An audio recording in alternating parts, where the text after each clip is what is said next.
tingkatkan prestasi, lahirkan profil pelajar Pancasila.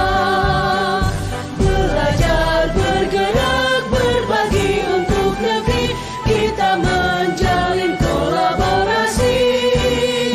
Belajar, bergerak, berbagi untuk negeri, demi bakti pada Ibu Pertiwi.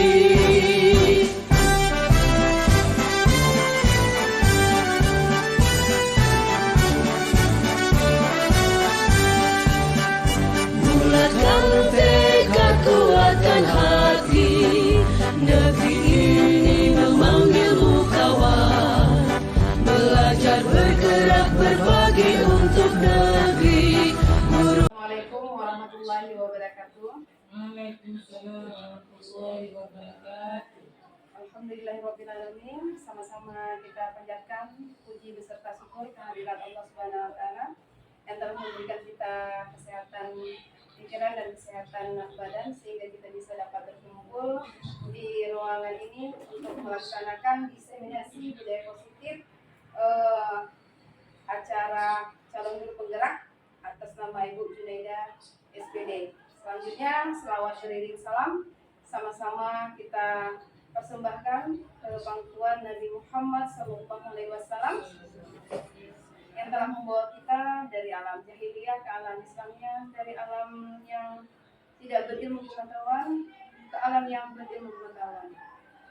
Baiklah, yang saya hormati kepada Bapak Kepala Sekolah dan kepada rekan-rekan guru yang telah berhadir dalam acara ini. Untuk mempersingkat waktu, saya sebagai moderator mempersilakan kepada Ibu Junaida untuk menyampaikan diseminasi budaya positifnya. Kepada Ibu Junaida, tempat dan waktu kami persilakan. Terima kasih untuk waktunya. Assalamualaikum warahmatullahi wabarakatuh. Puji dan syukur kita panjatkan kehadirat Allah Subhanahu wa Ta'ala yang telah memberikan kesehatan untuk kita sehingga dapat berkumpul dalam ruangan ini untuk kita mengadakan acara diseminasi budaya positif. Ya. Selawat beriring salam tidak lupa kita sajikan ke pangkuan Nabi besar Muhammad SAW. Penghormatan saya yang pertama adalah kepada Bapak Kepala Sekolah, kemudian penghormatan saya kepada Bapak Ibu Wakil Kepala Sekolah, dan penghormatan serta ucapan terima kasih kepada Bapak Ibu Guru yang sudah meluangkan waktunya untuk hadir dalam acara ini. Jadi hari ini saya ingin diskusi atau membagikan tentang diseminasi budaya positif. Saya adalah calon guru penggerak angkatan 9 dari SMP Negeri 3 Tanah Jambu Air, Kabupaten Aceh Utara. Selanjutnya, sebelum kita masuk ke rangkaian acara, Bapak Ibu, kalau mendengar kata budaya positif itu apa yang terlintas di pikiran Bapak Ibu? Kalau mendengar kata budaya positif, kira-kira apa yang terpikirkan di pikiran Bapak Ibu tentang budaya positif itu kira-kira seperti apa? Hal-hal yang baik yang sudah kita lakukan selama ini. Nah, hal-hal yang baik yang sudah kita lakukan selama ini. Selain itu mungkin kebiasaan yang memang bermanfaat. Kebiasaan yang memang bermanfaat. Mungkin ada pendapat dari yang lain? Membudayakan hal-hal yang positif, ya.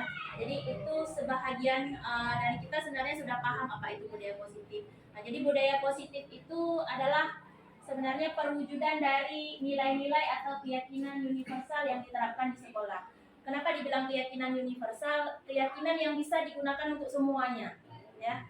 Jadi dalam bentuk keyakinan nilai itu jadilah sebuah budaya positif. Nah, di budaya positif itu kita yakini mampu dilakukan kalau kita berkolaborasi dengan semuanya. Jadi kita nggak bisa berjalan sendiri untuk menerapkan budaya positif itu, tidak bisa berjalan sendiri. Harus kolaborasi dengan warga sekolah, orang tua, murid, supaya terlaksananya dengan baik dan menciptakan murid itu yang sesuai dengan profil pelajar Pancasila.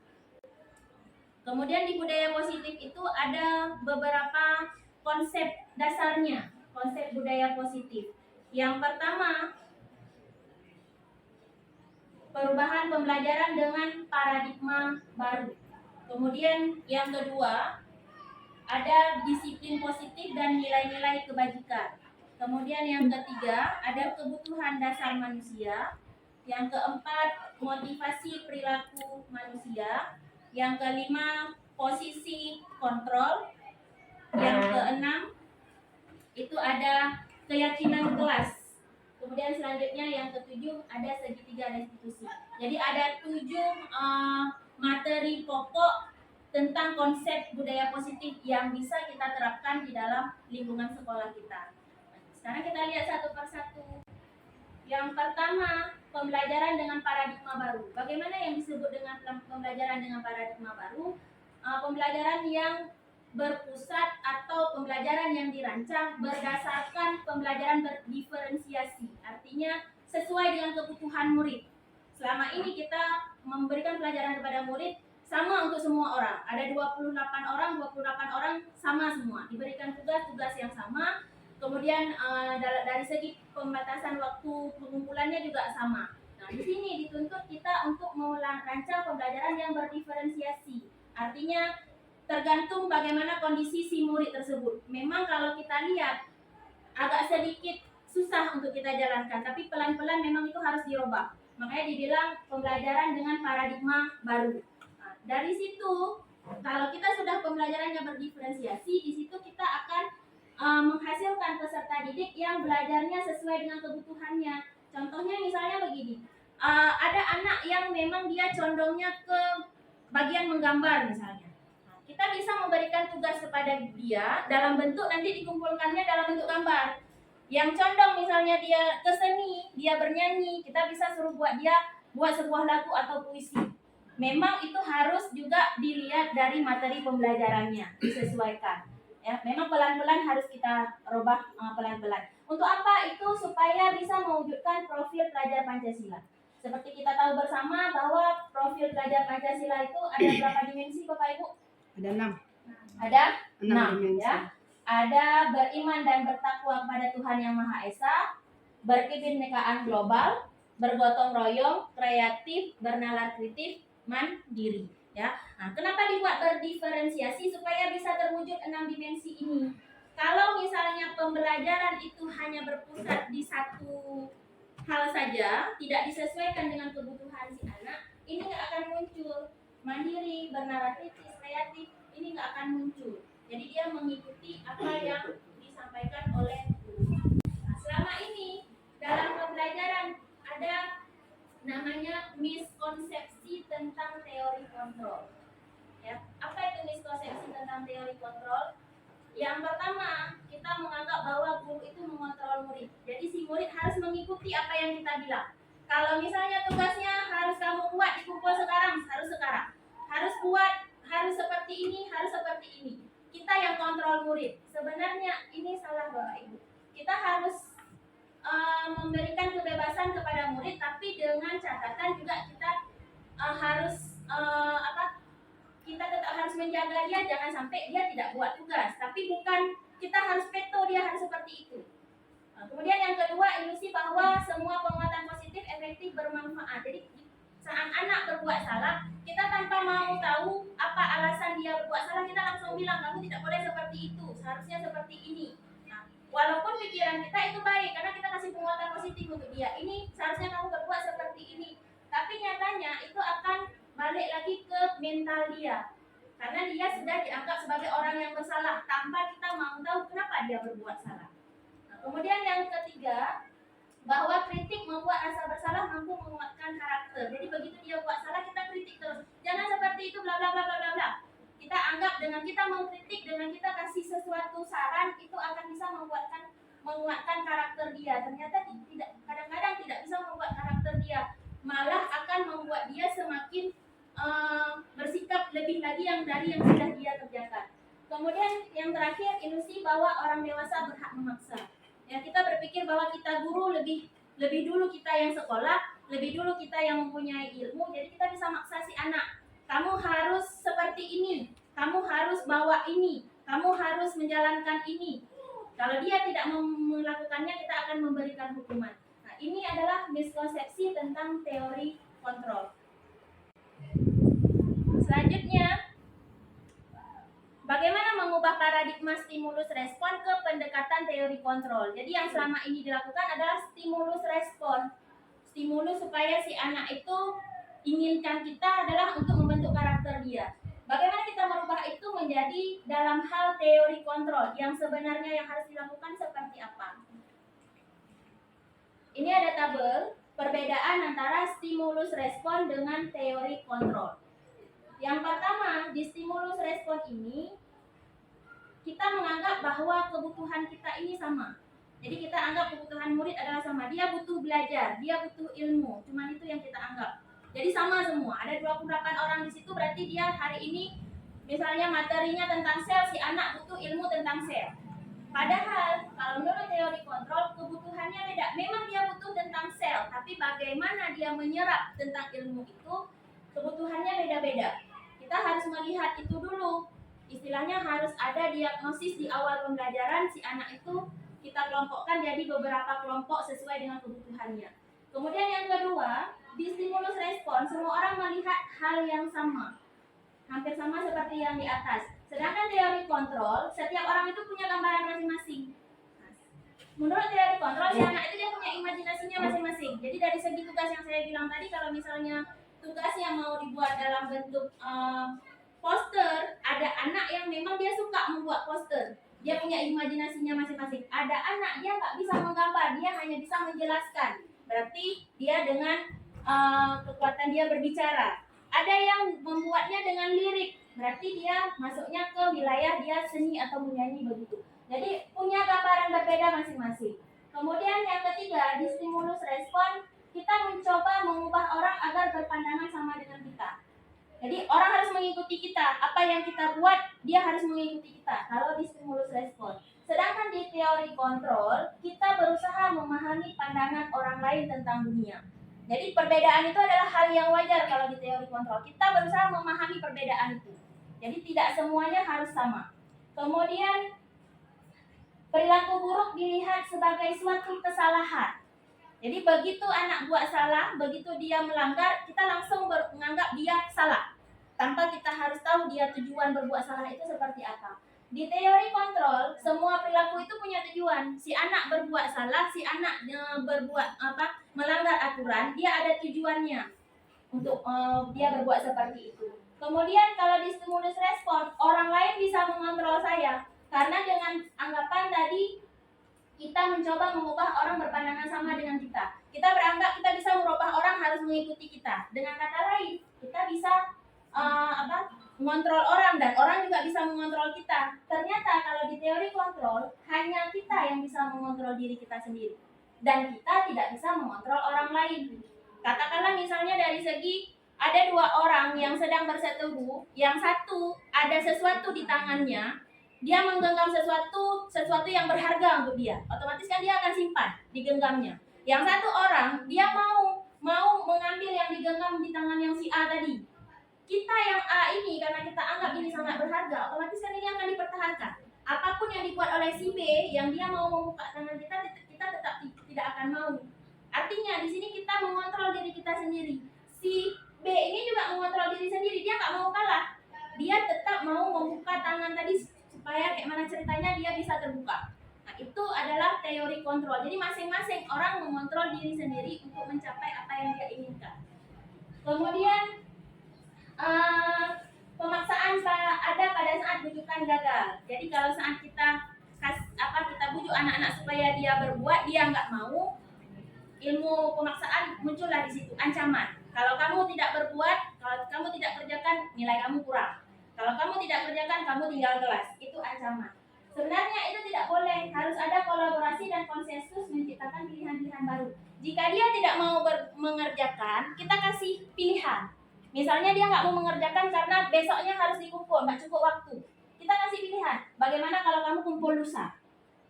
Ya, atau kamu kumpul 2 hari kemudian.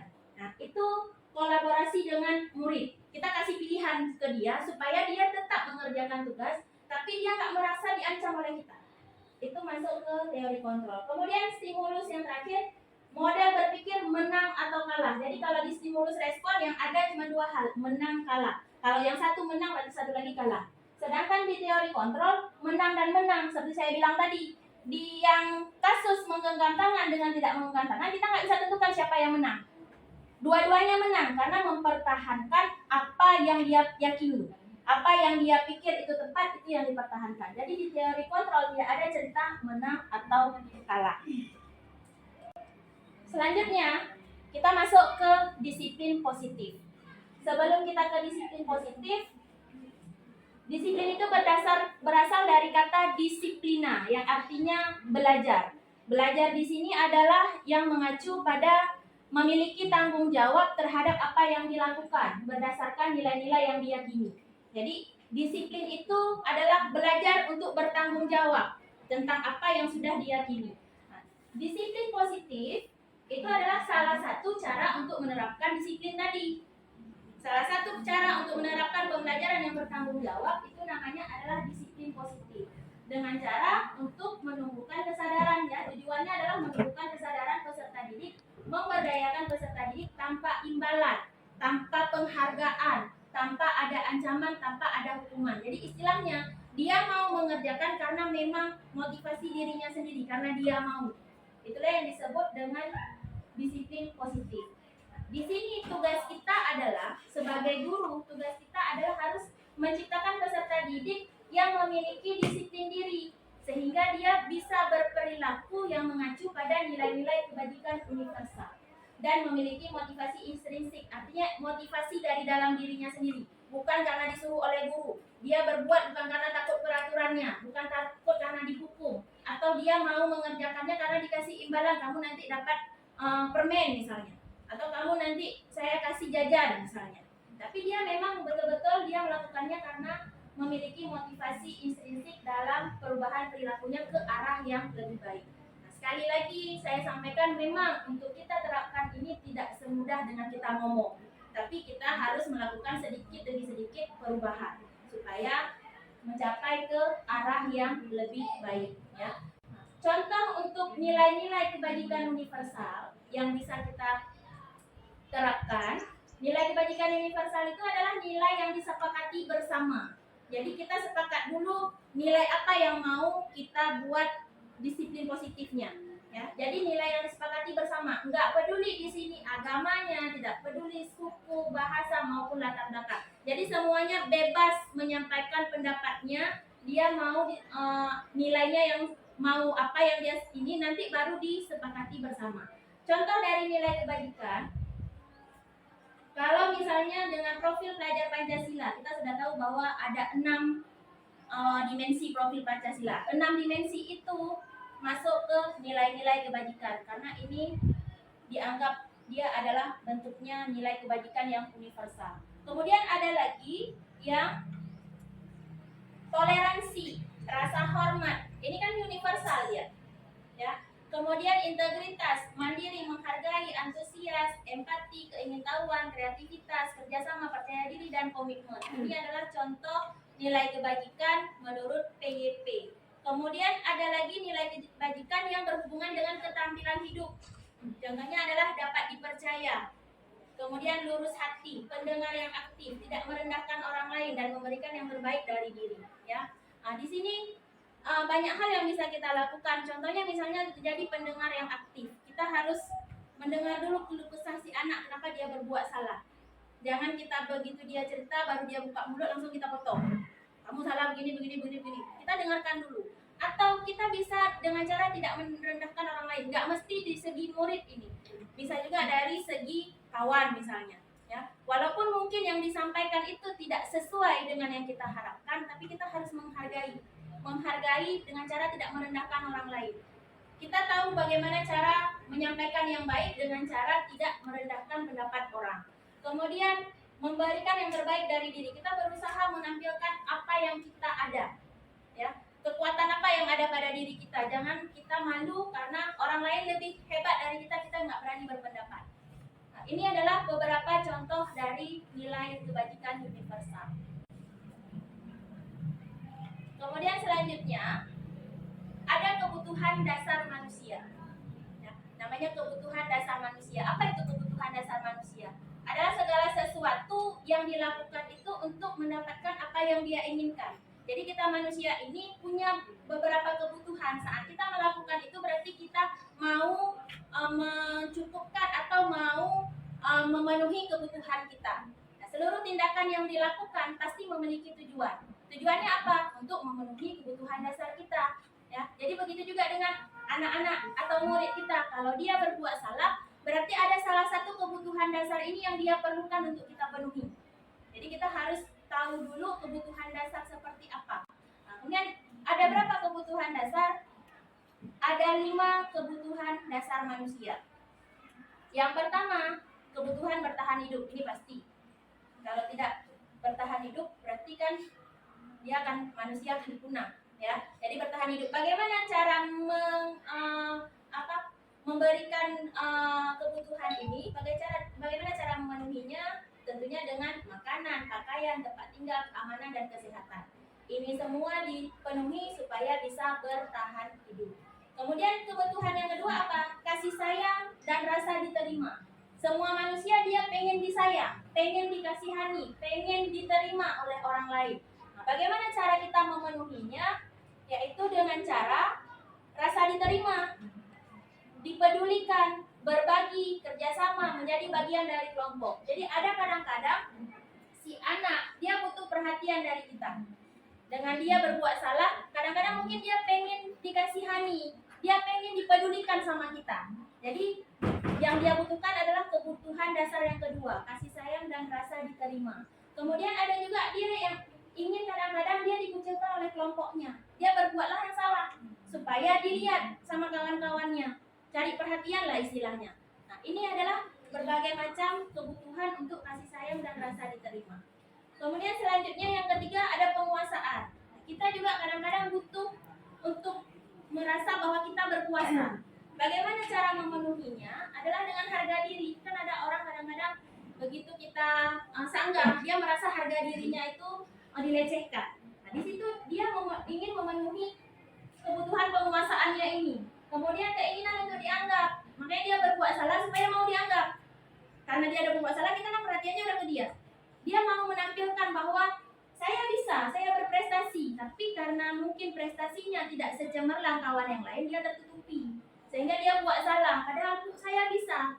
Kenapa saya yang tunjuk tangan nggak pernah dilihat? Kenapa waktu saya ngomong nggak pernah diopen? Kadang-kadang memang yang dia sampaikan mungkin tidak sesuai dengan yang kita inginkan. Tapi dia butuh penguasaan, butuh kebutuhan dasar ini, butuh untuk diakui bahwa dia bisa, dia juga berprestasi, dia mau didengar. Itu masuk ke kebutuhan dasar penguasaan. Kemudian yang keempat ada kebebasan, butuh untuk bebas. Bagaimana caranya kita memenuhinya? Adalah dengan dia mandiri. Artinya mandiri di sini dia bebas untuk melakukan sesuai dengan minatnya. Seperti saya bilang tadi, misalnya ada tugas yang bentuknya bukan hitungan ya, misalnya bukan soal yang hitungan yang mutlak dia jawabannya misalnya harus 10. Ini soalnya misalnya bentuknya seperti esai dia bercerita misalnya. Ada yang model yang seperti saya bilang tadi, dia boleh menulis, dia menulis bisa sampai 2 lembar. Ada yang model dia nggak nulis tapi buat dalam bentuk gambar, tapi dia bisa sampaikan. Itu masuk ke kebebasan ini. Dalam hal mandiri, kemudian memiliki pilihan, mencoba hal baru, mampu mengendalikan arah dirinya. Nah, jadi ini kebutuhan yang keempat. Kemudian yang terakhir, kebutuhan untuk kesenangan. Semua orang kan pasti butuh kebutuhan kesenangan. Ya, mau kita, mau murid, pasti butuh kesenangan. Dengan cara apa? Dengan cara bermain, humor, antusiasme, tertawa. Jadi artinya dalam satu kali pembelajaran, kita harus selingkan juga dengan ini sedikit-sedikit supaya kebutuhan untuk kesenangannya itu dia tercapai. Dia tidak monoton harus mendengarkan apa yang kita sampaikan saja, harus mengikuti apa yang kita sampaikan saja. Tetapi juga diselingi dengan humor, antusias, kemudian sampai dia bisa tertawa. Ya. Selanjutnya kita masuk ke materi motivasi perilaku manusia. Jadi setiap orang yang melakukan sesuatu, dia punya motivasinya. Kenapa dia mau berbuat? Dia mau melakukan, mengikuti apa yang kita suruh, motivasinya apa? Dia tergeraknya karena apa? Ada 3 motivasi itu. Yang pertama adalah untuk menghindari ketidaknyamanan atau hukuman. Dia ikut apa yang kita bilang karena dia nggak mau dihukum. Dia kumpul tugasnya karena kita nggak hukum. Karena kita sudah bilang kalau kamu nggak kumpul tugas besok berdiri di depan kelas. Dia buat karena dia tidak mau dihukum. Kemudian yang kedua, karena dia memberikan imbalan, ambil sampahnya itu nanti ibu kasih permen 1. Nah, itu adalah untuk mendapatkan penghargaan. Jadi dianggap dia dikasih reward nanti.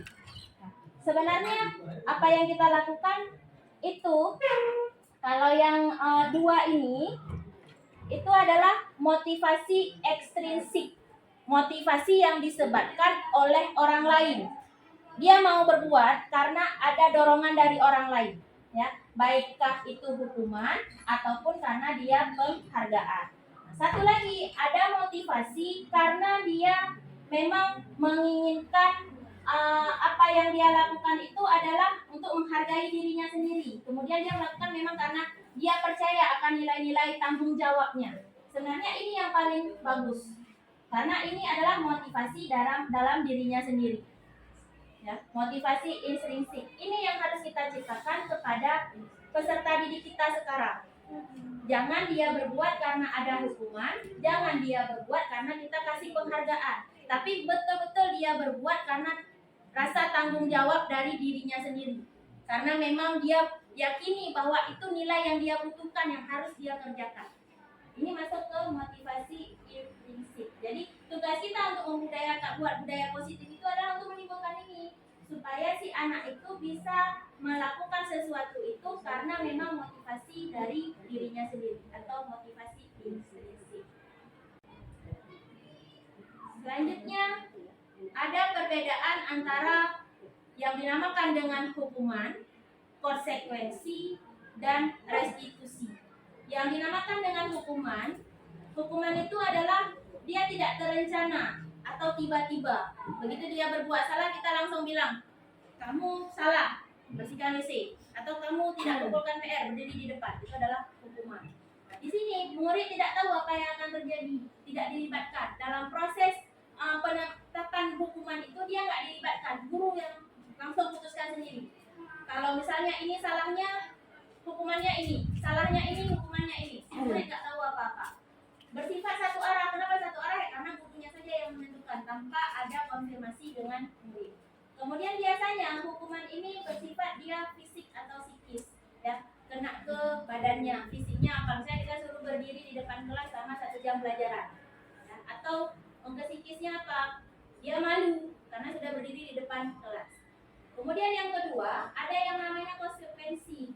Konsekuensi ini terencana, sudah disepakati. Jadi sebelumnya kita sudah sepakat, kita kasih tugas. Kalau misalnya tidak dikumpul, besok kalian tidak kumpul, konsekuensinya adalah kalian harus berdiri di depan kelas. Atau konsekuensinya adalah kalian harus mengerjakan PR di depan kelas. Nah, itu sudah sepakat memang. Tapi bentuknya masih sama seperti bentuk hukuman. Hanya saja di hukuman si anak tidak tahu, tapi di konsekuensi dia sudah tahu. Kalau dia tidak berbuat, dia sudah tahu apa permasalahannya. Tetapi untuk hukumannya itu tetap tidak disepakati bersama. Gurunya terus sendiri yang inisiatif, kalau salah ini hukumannya. Nah, itu namanya konsekuensi. Ya, jadi di sini murid tetap dibuat tidak nyaman. Kenapa tidak nyaman? Karena bukan kolaborasi dia, bukan dilibatkan dia. Jadi dia tidak bisa memilih konsekuensi seperti apa atau solusi seperti apa yang harus dia kerjakan kalau misalnya dia tidak mengerjakan tugas yang disuruh oleh guru. Kemudian di sini gurunya selalu memonitor murid. Jadi kan pasti dilihat siapa yang tidak dikumpul tugas. Kalau memang sudah dibuat aturannya, kalau nggak kumpul tugas nanti akan ada konsekuensinya. Yang ketiga, restitusi. Restitusi ini adalah proses menciptakan kondisi bagi murid untuk memperbaiki kesalahan. Nah, jadi di proses restitusi ini, disinilah kita tanyakan kenapa dia berbuat salah, kenapa dia tidak mengumpulkan PR, kenapa dia tidak membuat tugas. Jadi di sini menciptakan kondisi bagi murid memperbaiki kesalahan. Dia sudah menceritakan apa yang menyebabkan dia tidak buat tugas. Nah, dari cerita itu baru kita bisa menanyakan atau kita kolaborasi dengan si anak untuk mencari solusi. Kamu sudah tahu salah kamu di sini. Sekarang solusinya seperti apa untuk menyelesaikan masalahnya? Dia kan pasti ada tanggung jawabnya. Jadi di sini akan timbul rasa tanggung jawab si anak untuk memang mengerjakan tugas sesuai dengan yang disuruh oleh guru. Bedanya dengan ini tadi, bahwa kalau tidak disuruh dia langsung ada hukuman yang memang dia tidak tahu sama sekali. Kalau ini memang sudah dia sendiri yang sepakati, oh Bu, saya nggak buat tugas hari ini, saya minta waktu, saya kumpulkan besok, apa boleh? Kalau si anak tidak ada idenya, kita yang kasih solusi. Bagaimana kalau misalnya kamu buat dikumpulkan besok, apakah kamu sanggup? Atau kamu kerjakan dikumpulkan nanti saat istirahat, apakah kamu sanggup? Jadi kita tanya kesanggupan si anak, itu dinamakan dengan restitusi. Nah, jadi ini 3 perbedaannya antara hukuman, konsekuensi, dan restitusi. Selama ini yang kita lakukan mungkin, termasuk saya juga, mungkin adalah lebih banyak di konsekuensi. Ya, kita sudah punya aturan. Kalau kamu salah, berarti seperti ini. Kalau kamu salah, kamu harus mengerjakan ini. Konsekuensi. Jadi pelan-pelan kita rubah dari konsekuensi itu menjadi restitusi. Tetap dia berpatokan kepada aturan sekolah, tapi cara kita memberikan memberikan sanksi atau memberikan hukuman kepada dia itu nggak langsung kita yang tentukan. Harus ada proses restitusinya, harus ada proses kita menciptakan kondisi dulu bagi si anak supaya dia tahu cara memperbaiki kesalahan yang dia buat. Karena kalau seperti ini si anak sudah tahu, kita kasih konsekuensi, ya udahlah kalau nggak buat tugas paling-paling disuruh berdiri di depan, udah selesai. Besok begitu lagi. Tapi dengan begini diharapkan si anak itu akan tanggung jawab. Memang sekali lagi Bapak Ibu, tidak semudah kita membalikkan telapak tangan. Kadang-kadang si anak yang sama sampai berapa kali kita restitusi, dia tetap seperti itu. Dia kasih tanggung jawabnya, oh Bu saya buat, oke, nanti selanjutnya dia seperti itu lagi. Tapi kita tetap, tugas kita adalah melakukan restitusi. Kita tidak boleh langsung menjudge si anak itu salah tanpa mau tahu dia kenapa nggak buat tugas. Kadang-kadang mungkin dia nggak buat tugas, malamnya mungkin orang tuanya sakit. Dia harus ke rumah sakit jaga orang tuanya, kan kita nggak tahu. Tiba-tiba paginya dia nggak buat tugas. Tapi dengan kita tak begini, kita kan kondisinya dia, kenapa dia berbuat salah, dia cerita semuanya sama kita, kan kita sudah tahu alurnya kemana.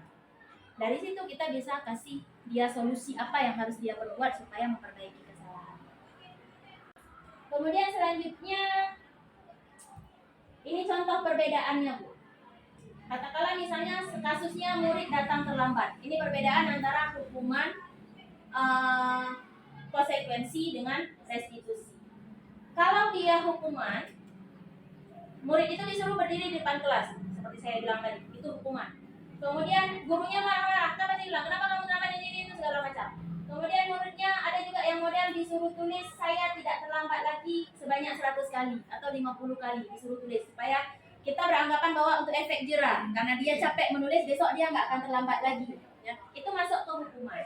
Kalau misalnya konsekuensi, guru memberikan konsekuensi berada di dalam kelas selama jam istirahat berlangsung. Ini istilahnya sudah dibicarakan di awal. Kalau kamu misalnya terlambat, konsekuensinya seperti ini. Ya, kemudian guru tegas, murid menghormati peraturan. Karena memang peraturannya sudah dibuat seperti itu. Dia mau mengikuti karena dia takut sama kita. Sedangkan restitusi, guru menanyai keyakinan kelas yang telah disepakati dan guru membantu menyelesaikan masalah. Jadi seperti saya bilang tadi, kita tanya dulu kenapa dia terlambat. Pasti dia sudah bilang alasannya kenapa dia terlambat. Telat bangun tidur atau apa, tidak ada kendaraan dan sebagainya. Kita tanya, kita sudah buat keyakinan kelas. Kira-kira yang kamu lakukan itu sudah sesuai dengan keyakinan kelas atau belum? Kalau belum, keyakinan kelas yang mana yang dia langgar? Kan dia di sini sudah tahu. Artinya dia sudah bertanggung jawab tentang peraturan yang sudah disepakati bersama. Nah, dari situ murid akan terbuka dia. Kalau kita tidak buka dengan dia harus, kenapa kamu begini, kita tanya dulu kenapa tujuan dia pasti akan terbuka. Dia pasti akan mengungkapkan semuanya, apa permasalahan dia sampai dia terlambat. Nah, dari sini kita bisa memberikan solusi bagaimana ke depannya supaya dia tidak terlambat lagi. Dari sini juga dia akan menghormati dirinya dan orang lain. Kenapa? Karena dianggap bahwa dia menganggap bahwa dirinya dihormati. Karena kita menghormati dia, kita mau dulu tahu bagaimana ceritanya kenapa dia bisa terlambat. Dari situ bisa menumbuhkan karakter si anak supaya dia bertanggung jawab dan menghargai orang lain. Jadi ini contoh perbedaan antara hukuman, konsekuensi, dan restitusi.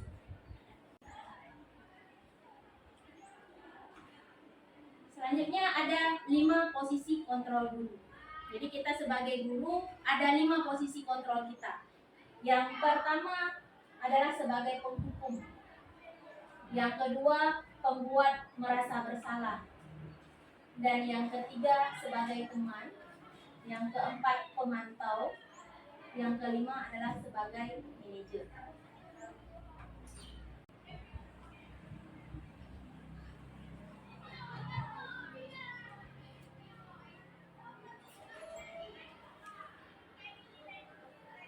Nah, kita lihat sekarang contoh penerapan 5 posisi kontrol guru. Jadi ada 5 tadi posisi kontrol guru. Ada penghukum, ada pembuat rasa bersalah, ada sebagai teman, ada sebagai pemantau, ada sebagai manajer. Ada sebuah kasus murid tidak memakai pakaian yang rapi pada saat upacara bendera. Ya. Ada guru yang mengatakan begini, dia menyuruh muridnya hormat pada bendera selama 1 jam. Itu adalah posisi kita sebagai penghukum. Kita langsung menghukum dia karena dia berbuat salah. Kemudian yang kedua, berapa kali ibu harus memberitahukan kamu? Kamu selalu saja mengecewakan ibu. Ada kata-kata di sini, kamu selalu saja mengecewakan ibu. Maaf, ini ada sedikit kesalahan penulisan. Artinya di sini kita berusaha membuat si anak itu merasa bersalah karena dia sedang mengecewakan kita. Nah, di sini posisi kontrolnya adalah pembuat merasa bersalah. Dari ucapan kita, si anak akan merasa bersalah. Kamu selalu mengecewakan saya. Ini posisi kontrol yang kedua. Kemudian yang selanjutnya, kamu lagi, jangan gitu dong. Ayo gabung dengan yang lain. Bahasa itu kan bahasa seperti kita berbicara dengan teman. Jadi di sini posisi kontrolnya adalah sebagai teman. Kalau kita lihat memang ini lebih baik daripada yang 2 tadi, yang langsung menghukum dengan pembuat rasa bersalah.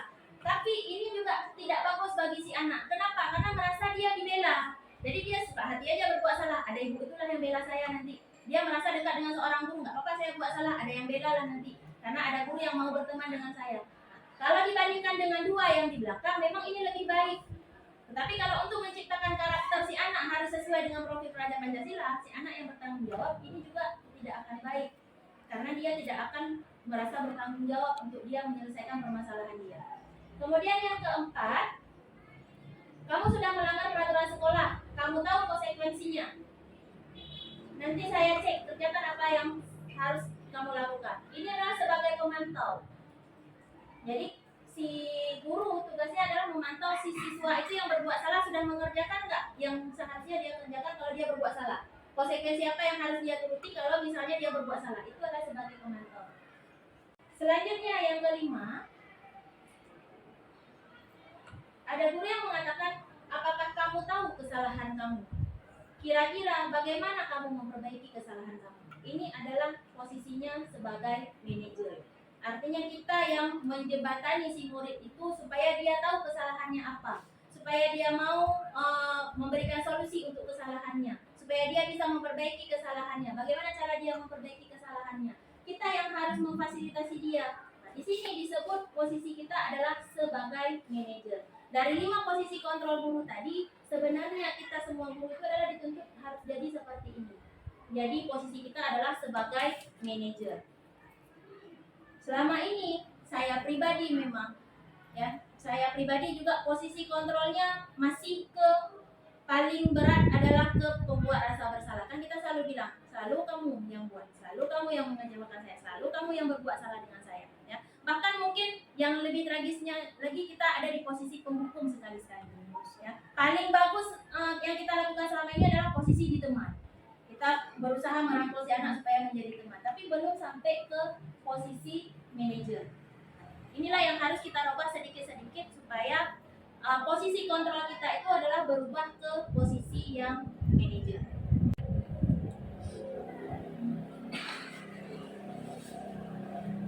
Selanjutnya ada keyakinan kelas. Kenapa harus keyakinan kelas? Kenapa bukan peraturan kelas? Kenapa bahasanya keyakinan kelas? Kenapa bukan peraturan kelas? Kira-kira bagaimana Bapak Ibu? Kenapa kita harus menyebutnya keyakinan kelas? Kenapa enggak peraturan kelas saja? Mungkin ada yang mau menyampaikan pendapatnya. Kenapa harus keyakinan kelas yang kita katakan? Kenapa tidak peraturan kelas saja? Mungkin ada yang mau menyampaikan pendapatnya? Silakan Pak Samsua. Saya keyakinan. Jadi saya yakin bisa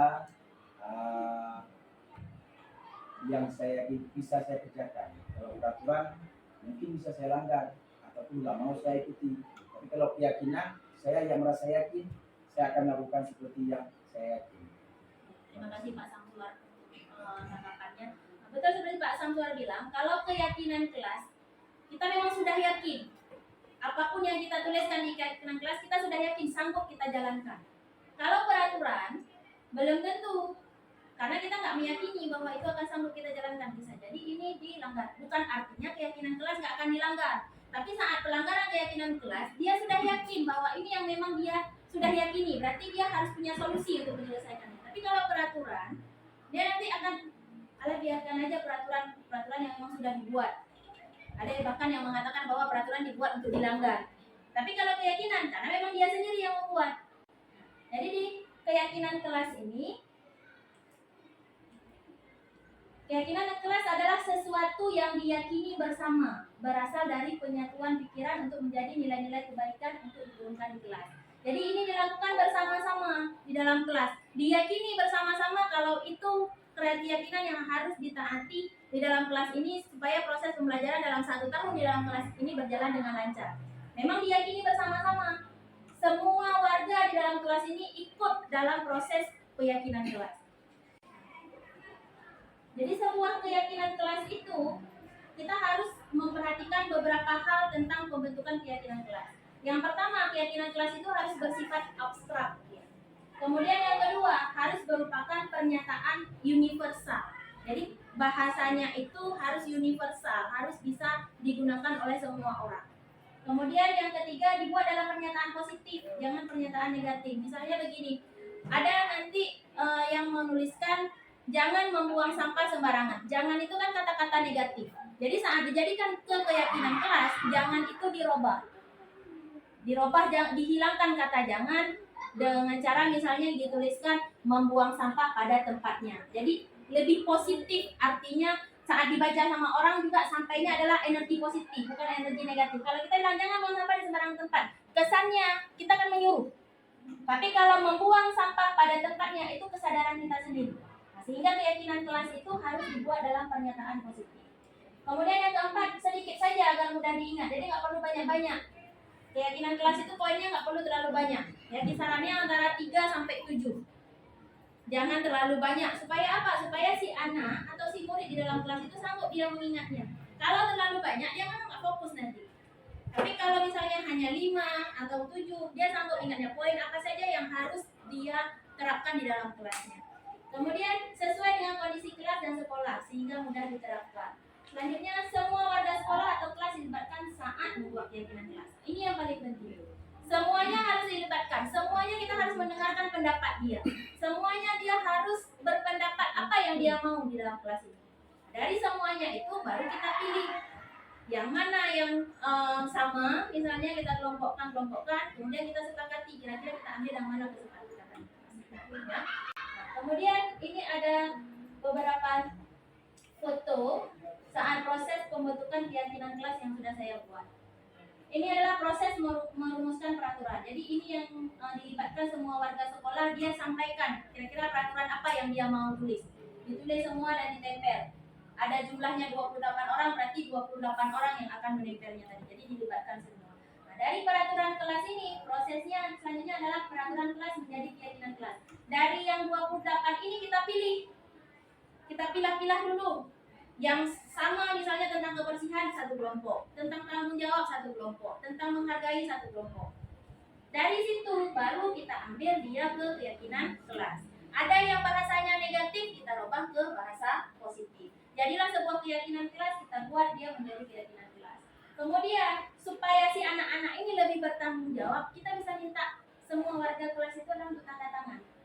Karena dia yang meyakini sendiri, dia yang buat sendiri keyakinan kelas dia harus bertanggung jawab. Sama seperti kalau kita mau mengikuti sesuatu, kan ada surat pernyataan yang ditandatangan. Kalau kita melanggar berarti memang ini betul-betul kita yang buat. Nah, begitu juga dengan ini. Kita ajak si anak untuk tanda tangan. Setelah prosesnya itu yang terakhir adalah penempelan keyakinan kelas. Ditempel di tempat yang bisa dilihat oleh semua orang. Yang terakhir ada segitiga restitusi. Segitiga restitusi ini adalah suatu proses dialog yang dijalankan oleh guru agar dapat mewujudkan murid yang mandiri dan bertanggung jawab. Jadi kalau anak-anak berbuat salah, kita menyelesaikan masalahnya itu adalah dengan segitiga restitusi yang lebih baik. Jangan langsung kamu salah, ini hukumannya. Kita harus jalankan dulu segitiga restitusi. Apa itu segitiga restitusi?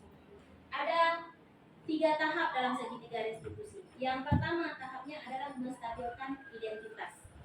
Kemudian yang kedua, validasi tindakan yang salah. Yang ketiga, baru menanyakan keyakinan. Ya. Satu-satu di sini kita lihat. Yang pertama adalah menstabilkan identitas. Yang dilihat di sini adalah berdasarkan prinsip membuat kesalahan adalah bagian dari proses pembelajaran. Jadi setiap anak yang berbuat salah itu bukan dia memang bandel, bukan dia memang akhlaknya tidak baik, tapi itu adalah proses pembelajaran bagi dia. Dari yang tidak baik berubah jadi baik. Makanya ada membuat kesalahan. Apa saja kalimat yang bisa kita bicarakan dengan murid. Jadi segitiga restitusi ini seperti diskusi kita dengan murid. Kita tanya jawab dengan murid. Di menstabilkan identitas ini kita bisa menggunakan kalimat berbuat salah itu wajar, tapi kita harus bertanggung jawab. Atau tidak ada manusia yang sempurna.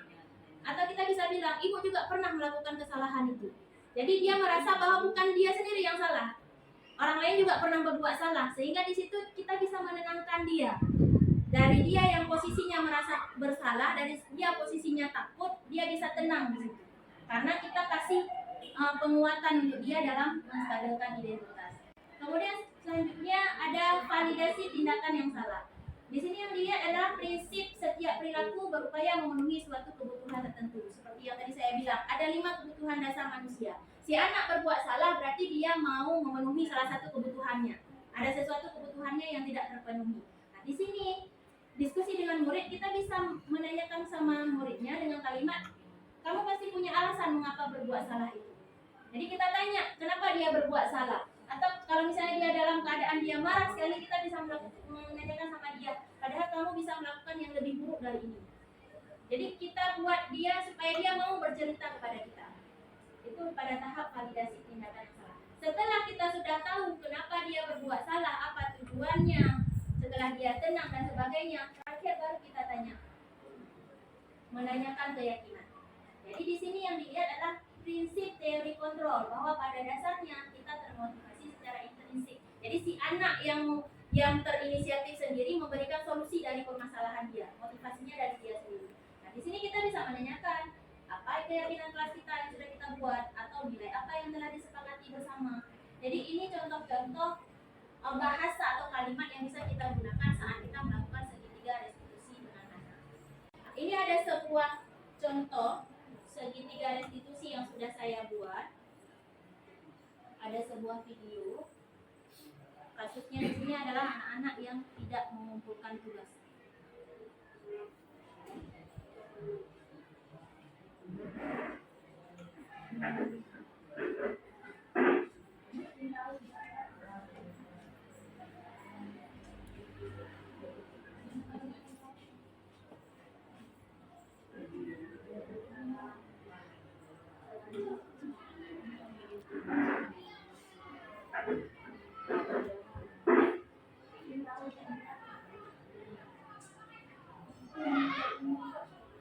Saya stop dulu Bapak Ibu ya, kita ganti speaker ya.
Jadi ini Bapak Ibu contoh dari segitiga restitusi yang sudah saya buat dengan anak-anak. Ya, kasusnya di sini dia tidak mengumpulkan tugas. Jadi setelah saya tanyakan bahwa ternyata dia lupa karena dia asik bermain, kemudian malamnya dia main game.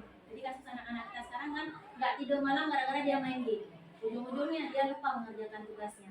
Tapi di sini dia mau bertanggung jawab dengan cara apa? Dia mau mengerjakan tugas saya, dikumpulkannya besok. Jadi itu contoh restitusinya. Jadi kita nggak langsung menyalahkan si anak tanpa kita tahu latar belakangnya seperti apa. Kemudian ada testimoni atau apalah istilahnya, bagaimana perasaan si anak setelah saya ajak.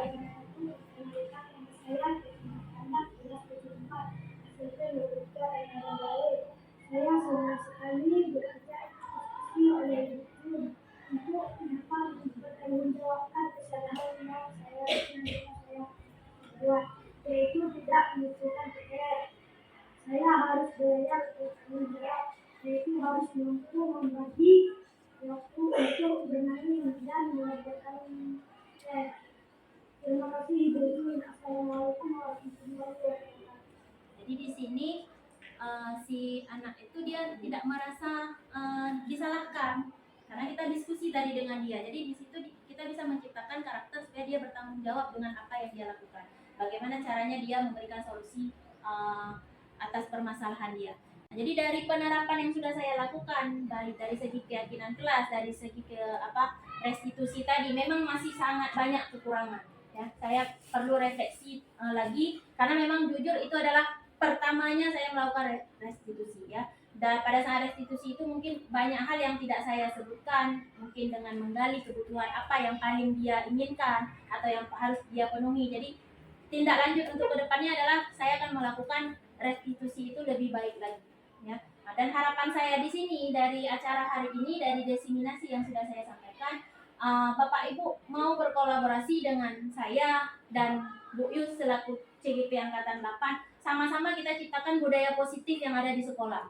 Ya, kita ciptakan bagaimana sekolah kita ini tercipta budaya positif. Memang tidak langsung seperti membalikkan telapak tangan. Pelan-pelan dari yang tidak bagus itu nggak mungkin langsung tiba-tiba bagus. Ya. Tapi pelan-pelan satu-satu. Kita karena untuk membudayakan budaya positif itu kami tidak bisa menjalankan sendiri. Tidak bisa calon guru penggeraknya yang berjalan sendiri, nggak bisa. Tetap harus ada dukungan dari semua warga sekolah, kepala sekolah, guru, orang tua murid dan murid tentunya. Ya. Jadi kami mintakan kolaborasinya kepada teman-teman semuanya. Sekian paparan dari saya. Terima kasih untuk waktunya Bapak Ibu. Semoga yang saya sampaikan ini bermanfaat untuk Bapak Ibu dan bisa diambil sedikit banyaknya yang bisa diterapkan untuk sekolah. Jika ada memang yang mau disampaikan atau ada umpan balik kepada saya, mungkin itu akan lebih bermanfaat untuk saya. Mungkin ada Bapak Ibu yang ingin menyampaikan umpan balik untuk perbaikan diri saya khususnya untuk kedepannya. Mungkin ada? Kalau misalnya tidak ada, mungkin bisa nanti umpan baliknya. Nah, jadi hari ini sampai di sini dulu diseminasinya. Terima kasih untuk waktunya. Saya ucapkan Assalamualaikum warahmatullahi wabarakatuh. Waalaikumsalam warahmatullahi wabarakatuh. Baiklah, kita ucapkan terima kasih kepada Bu Junaida telah membagikan budaya positif kepada kita rekan-rekan guru. Terima kasih juga kepada rekan-rekan semua yang telah berhadir dan mau menyediakan waktunya untuk mendengarkan sedikit ilmu yang dibagikan oleh Bu Junaida. Akhir kata, saya ucapkan terima kasih banyak dan saya tutup dengan Assalamualaikum warahmatullahi wabarakatuh.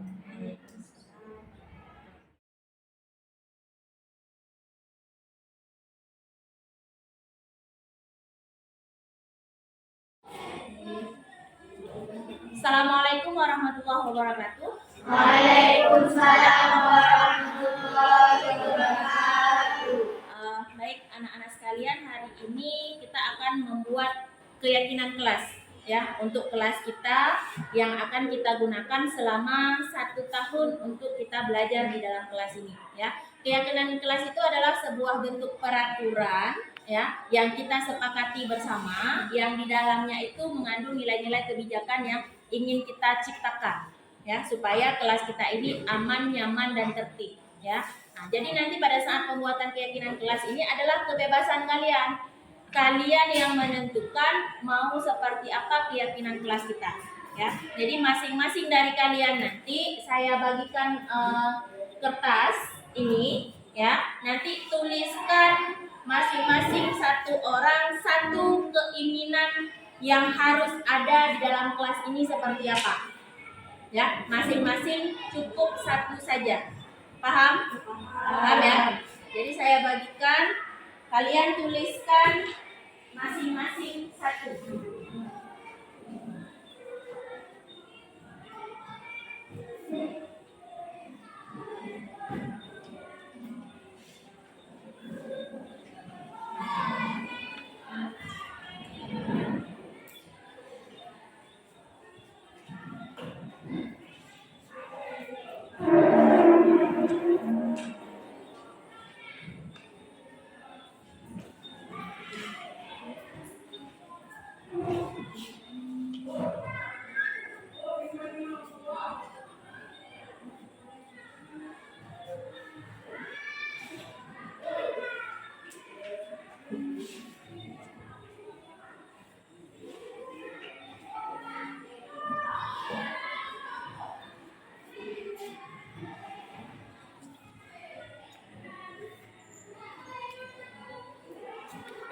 Sudah dapat semua? Sudah. Masing-masing silahkan tuliskan keinginan kalian untuk keyakinan kelas kita seperti apa.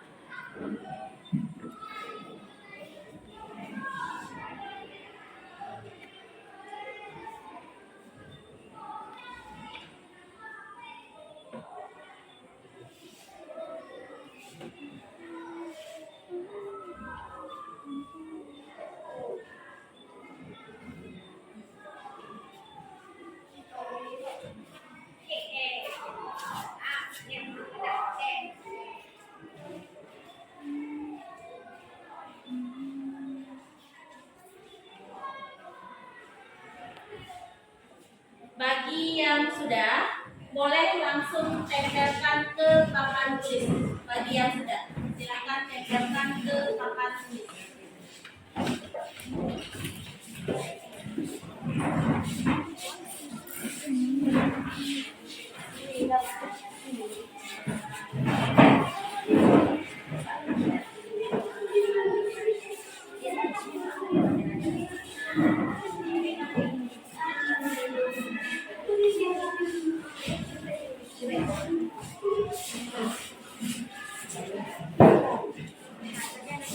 Hati-hati ya, jangan berurutan tempel, jangan sampai kesenggol kawannya. Sudah semua? Siapa yang belum tempel? Dia sudah notifikasi.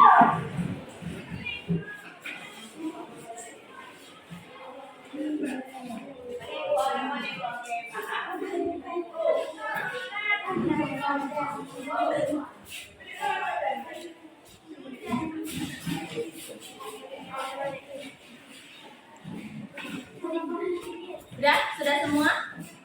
Sudah ya. Nah, sekarang didengar, ya. Kita sepakati bersama. Didengar dulu apa yang sudah kalian tulis di sini, ya. Di sini yang pertama ada disiplin dan tepat waktu. Kemudian petugas piket harus datang lebih awal, ya. Ini keinginan kalian. Ya, kemudian jangan buang sampah sembarangan di kelas. Kemudian di dalam kelas jangan ada yang membuli teman. Ya. Jadi ini ada salah satu keinginan kawan kalian. Kemudian aku ingin kelasku bersih selalu.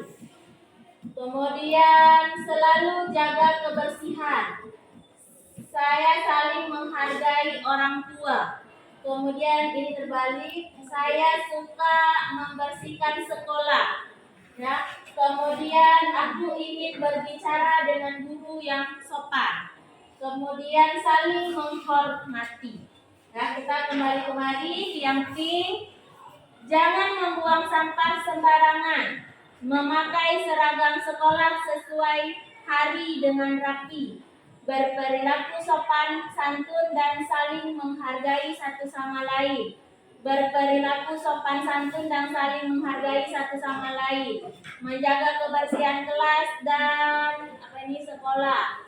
Datang tepat waktu, menjaga kebersihan kelas dan saling menghormati satu sama lain. Bekerja sama, menjaga kebersihan kelas. Berperilaku sopan santun dan saling menghormati satu sama lain. Membuang sampah pada tempatnya, disiplin dan tepat waktu dalam segala hal. Berbicara dengan sopan, datang tepat waktu, menjaga kebersihan kelas dan saling menghormati dan menghargai semua teman-teman di sekolah. Ya, jadi ini semua adalah keinginan kalian supaya peraturan atau keyakinan kelas di kelas ini sesuai dengan keinginan kalian. Ya, sekarang kita pilih yang sama, kita samakan dulu ya. Yang sama kita taruh di satu tempat yang sama. Ya, Lisha bisa bantu Ibu Lisha. Kita lihat di sini yang sama. Ya. Disiplin dan tepat waktu. Pindahkan kembali dulu ya. Disiplin dan tepat waktu. Coba Lisha cari yang berkaitan dengan ini, yang disiplin dan tepat waktu. Lisha lihat yang pink ada. Semua yang ada tulisannya tepat waktu. Datang tepat waktu pun bisa jadi. Datang tepat waktu pun sama. Datang tepat waktu. Enggak, datang tepat waktu. Ya. Terus yang bisa boleh di. Makasih Lisha. Rahmat Ramadan, bantu Ibu sebentar. Kita cari sekarang yang saling menghormati, ya. Cari yang saling menghormati atau yang berurusan dengan menghormati. Ini, ya, menghormati, menghargai, dia sama. Di sini juga ada lagi.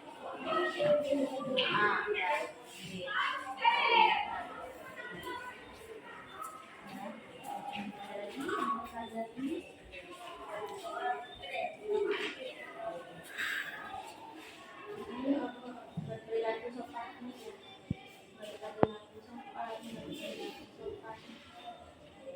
Ya.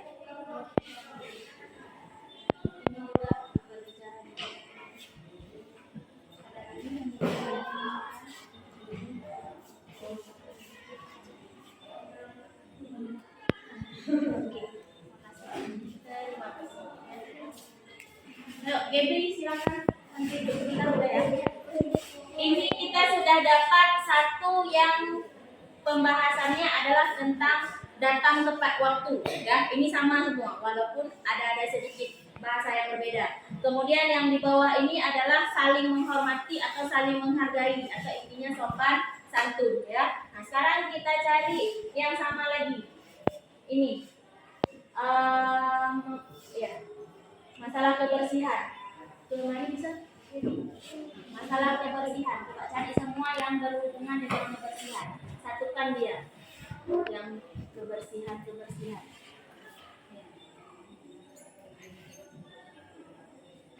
Ini pun bersih. Ya. Semua kan bersih semua. Bersih. Itu bersih.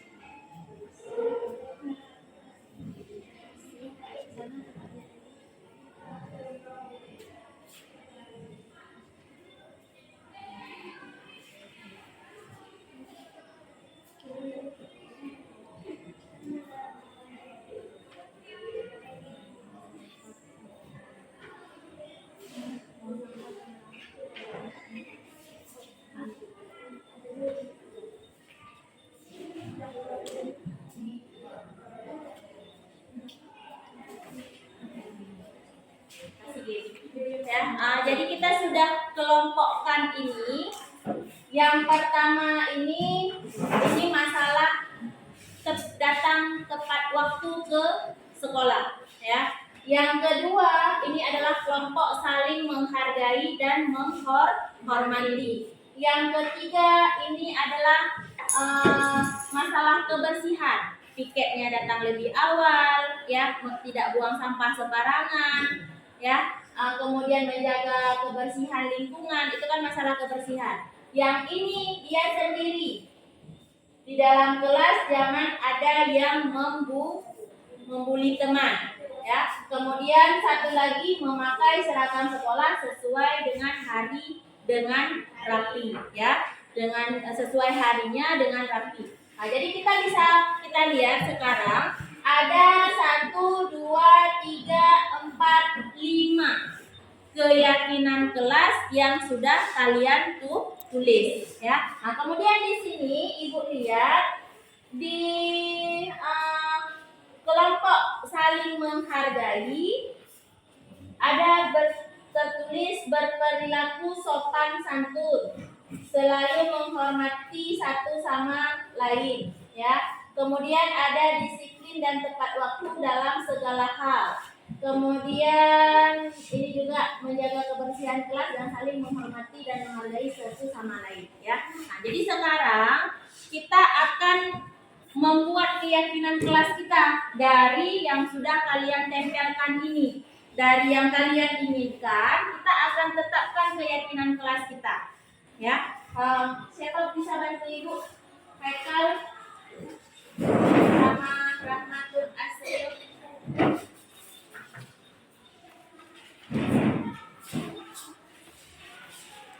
Oh, yang panjang. Nailul Ismiati. Siapa Munazir? Munazir pegang Munazir sebelah sini pegang. Rahmatul Asri bantu Ibu tempel ini, ya. Kasih ke ini aja, kasih ke Munazir berarti. Karena Munazir ya.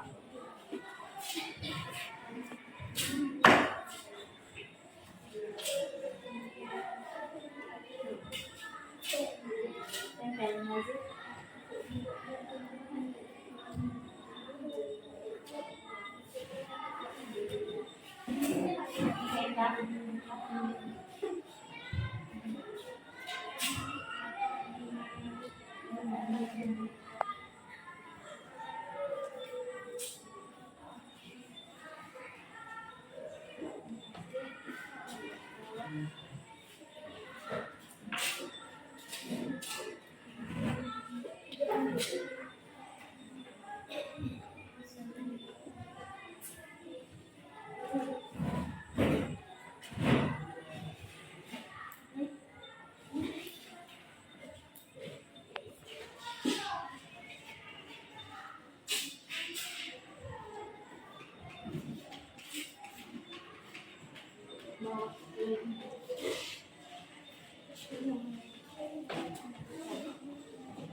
Sekarang dari keyakinan yang kalian buat ini, kita tetapkan satu bahasanya, ya, biar sama seperti ini.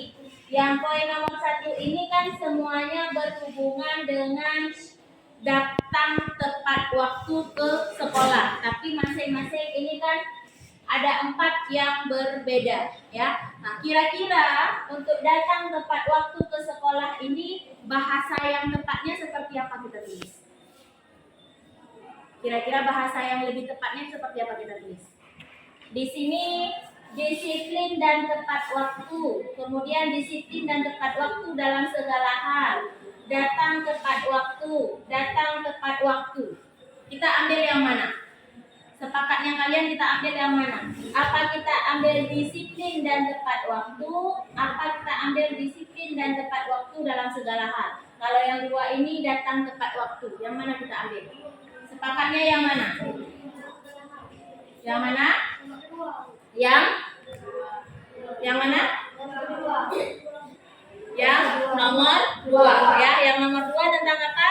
Disiplin dan tepat waktu dalam segala hal, ya. Nah, jadi ini Ibu pindahkan dulu kemari. Ini jadi 1, ya. Kemudian yang poin untuk yang kedua, saling menghormati, berperilaku sopan santun dan saling menghargai satu sama lain. saling menghargai, berperilaku sopan santun. Berperilaku sopan santun dan saling menghargai satu sama lain. Berbicara dengan sopan, berbicara dengan sopan, dengan guru, dengan sopan. Yang mana kita pilih? Ada 3 di sini yang tertulis berperilaku sopan santun dan saling menghargai satu sama lain. Ya, kita pilih yang mana? Nomor 2 juga, tentang berperilaku sopan santun dan menghargai satu sama lain. Ya, kita ambil ini. Sudah ada 2. Ya. Kemudian poin yang ketiga, di sini petugas tiket datang lebih awal, selalu menjaga kebersihan. Ini juga sama. Ini jangan buang sampah sembarangan. Ini menjaga kebersihan sekolah dan lingkungan kelas dan sekolah. Bekerja sama menjaga kebersihan, membuang sampah pada tempatnya, membuang sampah, jangan buang sampah sembarangan. Kita ambil yang mana? Yang bahasanya itu mencakup semuanya. Kita ambil yang mana? Di sini ada menjaga kebersihan kelas dan sekolah. Ya, ada jangan buang sampah sembarangan. Kita ambil yang mana? Sepakat kalian kita ambil yang mana? Yang menjaga kebersihan kelas dan sekolah. Ya, menjaga kebersihan kelas dan sekolah. Sudah. Terus yang ini memakai seragam sekolah sesuai hari dengan rapi. Ya. Kemudian di dalam kelas jangan ada yang membuli teman.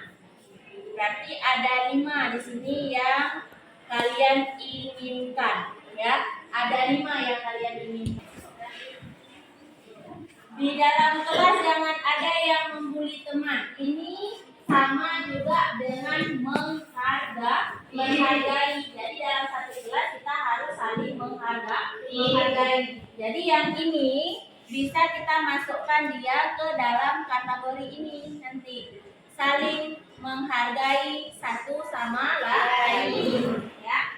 Oke. Nah, untuk kita buat keyakinan kelas ini, yang ini nanti akan kita tempel kemari. Cuman supaya lebih cantiknya, satu orang bantu saya menuliskan kembali keyakinan yang ini, biar bisa kita tempel ke keyakinan ke kelas. Ya. Gebri bisa bantu ibu?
di tengah-tengah.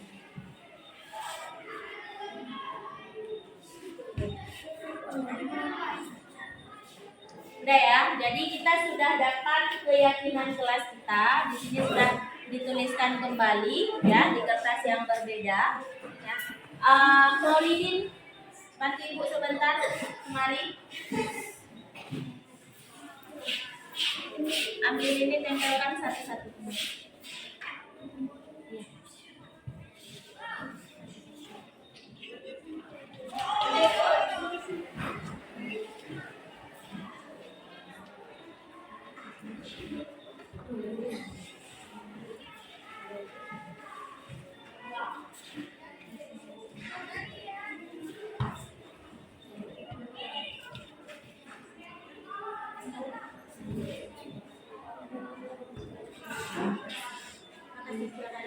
Ya, jadi ini yang sudah kita sepakati. Ibu baca ulang kembali. Keyakinan kelas 74 yang pertama, disiplin dan tepat waktu dalam segala hal. Kemudian yang kedua, menjaga kebersihan kelas dan sekolah. Yang ketiga, saling menghargai satu sama lain. Memakai seragam sekolah sesuai hari dengan rapi, berperilaku sopan santun. Apakah ini dari 5 ini sudah kalian sepakati? Sudah disepakati semuanya? Sudah. Yang laki-laki seperti apa? Sudah disepakati? Sudah bisa seperti ini keyakinan kelas kita? Kalau sudah disepakati, artinya nanti setiap kalian belajar di kelas ini, kalian harus perhatikan ini keyakinan kelasnya, ya. Jangan ada yang melanggar dari keyakinan kelas, ya, dari 5 yang ini. Nah, karena sudah disepakati semua, jadi sekarang supaya sah keyakinan kelas kita, ibu mau kalian menandatanganinya di sini satu persatu. Ya, masing-masing satu persatu tanda tangan, mulai dari Rahmat Ramadan dulu, nanti langsung berlanjut ya, satu-satu tanda tangan kembali. Silahkan.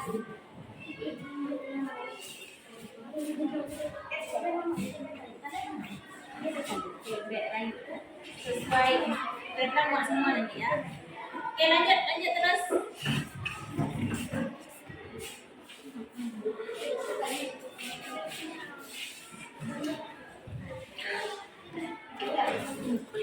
Terus di belakang itu di belakang ya, depan ya.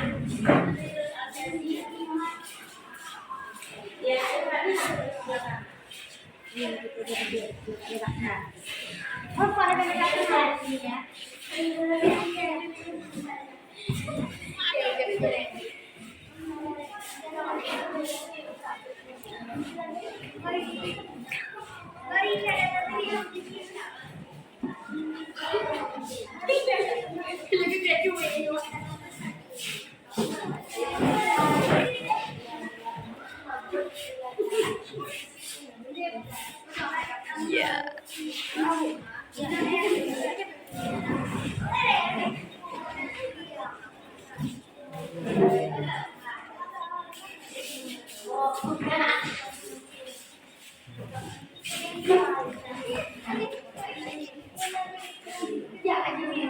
Langsung mandi terus di belakangnya.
Udah semua? Udah semua tanda tangan? Udah ya. berarti ibu yang tanda tangan ya. Dah, berarti kita sudah selesai dalam membuat keyakinan kelas. Kita sudah sepakat ada 5 poin tentang keyakinan kelas kita. Ya, sudah juga ditanda tangani. Berarti kalian sudah sepakat dengan keyakinan kelas kita. Nah, sekarang kira-kira di mana kita tempel? Supaya terlihat semua. Di mana kita tempel? Bagusnya di mana kita tempel? Di sini. Di sini ya. Nah, yang cowok 2 orang siapa bisa bantuin untuk kita tempel? Ayo, siapa?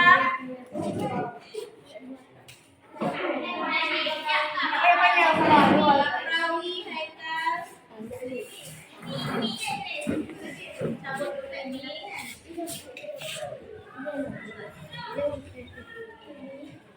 Kasih nih 1 orang seperti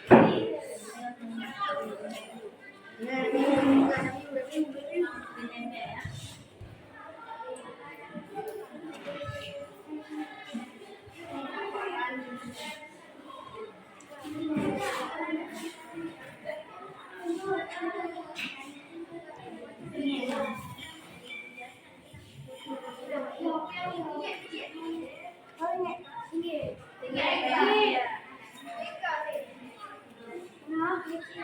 Naikkan lagi Hekal naikkan dah. So tempel.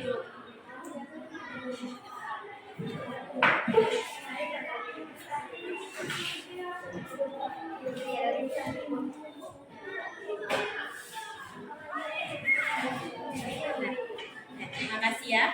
Nah, jadi kita sudah menempelkannya keyakinan kelas di dinding kelas. Jadi kalian bisa lihat kalau nanti lupa atau ada yang melanggar bisa langsung dilihat kemari ya, dia melanggar keyakinan kelas yang mana ya. Nah, kita sudah sepakat hari ini. Terima kasih karena semuanya sudah berpartisipasi dalam menentukan keyakinan kelas. Jadi ini bukan keyakinan dari ibu.